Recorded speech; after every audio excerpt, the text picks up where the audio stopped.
電車が走っている。電車も珍しくはないけど、電車が走ってるのはつい撮りたくなってしまう。意外とこの公園としてのスペースは狭い。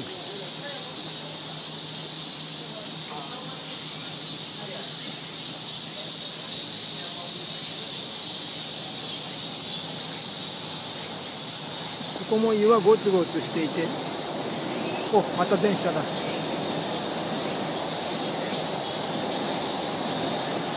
ここも岩ゴツゴツしてていいんだけど、これは上から見るだけっぽい。あそこで区切られちゃって、向こうが公園。